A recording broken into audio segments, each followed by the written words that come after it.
Multizan D3 D vitamini ehtiyacını tam ödəyir. İnfarkt nədir? Nədən yaranır? İnfarkt ürəyə qan daşıyan damarların tıxanması nəticəsində ürək əzələsinin oksigensiz qalması və zədələnməsi deməkdir. Son illərdə həm dünyada, həm də Azərbaycanda infarkt hallarının artması müşahidə edilir. Bunun səbəbləri isə bir neçə amillə bağlıdır. Bugün sizə infarktın yaranma səbəbləri haqqında danışacağıq. Elə indi siz də bu videonu yaxınlarınıza göndərərək onlara məlumatlandıra bilərsiniz. Dəyərli izləyicilərimiz, videolarımızın davamını görmək istəyirsinizsə, elə indi aşağıda yerləşən şərh bölümünə davam sözünü yazın. Bu bizə motivasiya verəcək.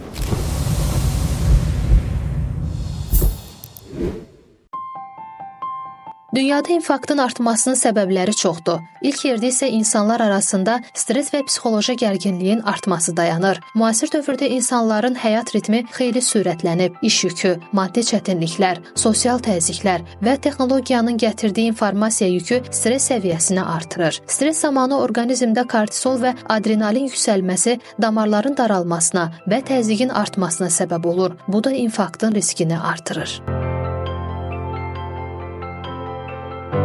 İkinci yerdə qidalanma vərdişlərinin pozulması dayanır. Fast food və hazır yeməklərin çoxalması dünyada piyələnmə, xolesterin yüksəlməsi və şəkər xəstəliyinin artmasına səbəb olur. Yağlı, duzlu və şəkərli qidalar damarların elastikliyini azaldır. Onları tıxanmağa meyilli edir. Son illərdə dünyada və Azərbaycanda mənşəyi bilinməyən ucuz keyfiyyətsiz yağların istifadəsi də artıb. Bu isə infarkt hallarının yüksəlməsində mühüm rol oynayır. Mənşəyi bilinməyən yağların bir çoxu trans yağ ehtiva eləyir. Trans yağlar sənayedə yağların daha uzun müddət xarab olmaması üçün kimyəvi yolla dəyişdirilməsi ilə hazırlanır. Bu yağlar qandakı pis xolesterini artırır. Damar divarlarında yağ yığılmasını sürətləndirir. Nəticədə isə damarlar tıxanır və infarkt riski 2-3 dəfə artır. Azərbaycanda ucuz qiymətə satılan bəzi duru yağlarının üzərində zeytun yağı və ya günəbaxan yağı yazılsa da, əksəriyyətinin tərkibində başqa bitki yağları var. Bu haqda videolarımız çoxdur. Kanalımızda izləyə bilərsiniz. 3. Fiziki aktivliyin azalması. Texnologiyanın inkişafı və oturaq həyat tərzi insanların gündəlik hərəkətini azaldıb. Hərəkətsizlik ürək-damar sisteminin zəifləməsinə və piyələnməyə səbəb olur. 4. Piyələnmə və diabet epidemiyası. Dünya Səhiyyə Təşkilatının məlumatına görə son 20 ildə piyələnmə və ikinci tip şəkərli diabet halları sürətlə artıb. Hər iki vəziyyət ürək damarının zədələnməsinə səbəb olur və infarkt riskini ciddi şəkildə artırır. 5. Siqaret və spirtli içki istifadəsi. Siqaret çəkmək damar divarlarını zədələyir, trom əmələ gəlməsinə səbəb olur və qan dövranını pozur. Spirtli içki təzyiqi yüksəldir və ürək ritmini də pozur. Hər iki faktor infarkt riskini artıran əsas səbəblərdəndir. 6. Əhalinin yaşlanması. Ümumi dünyada ömür uzunluğu artır. Yaş artdıqca damarların elastikliyi azalır, xolesterin yığılması artır və infarkt riski yüksəlir. 60 yaşdan sonra bu risk daha da kəskinləşir.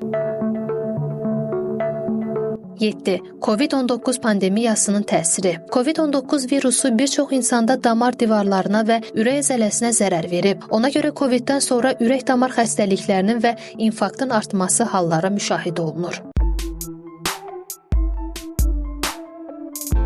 Azərbaycanda isə insanlar həkimə adətən ciddi şikayətlər olduqda müraciət edir. Halbuki damarların tıxanması uzun illər simptomsuz davam edə bilər. Vaxtında profilaktik yoxlamalar olmasa, infarkt ani və ağır nəticələrlə baş verir.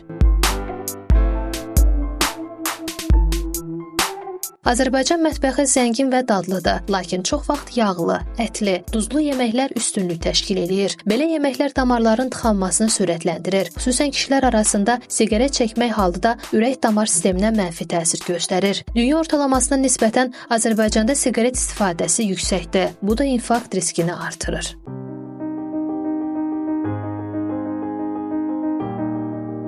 Əhali arasında gizli hipertoniya, yəni yüksək təzyiq və şəkər xəstəliyi çox yayılıb. Bir çox insan bu xəstəlikdən xəbərsizdir və müalicə almır. Kontrolsuz qalan təzyiq və şəkər damarları zədələyir.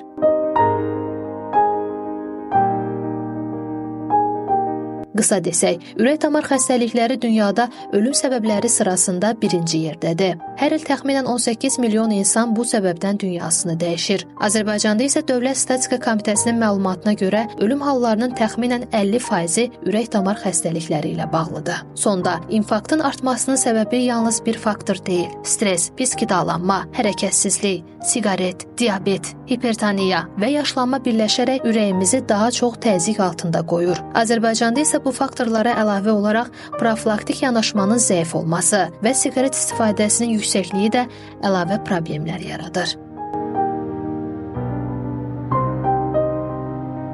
İnfarkt riskini azaltmaq üçün həyat tərzinizdə dəyişikliklər etmək, mütəmadi tibbi yoxlamalardan keçmək və sağlam qidalanmaq çox vacibdir. Bütün hallarda çalışın ki, sağlam olasınız.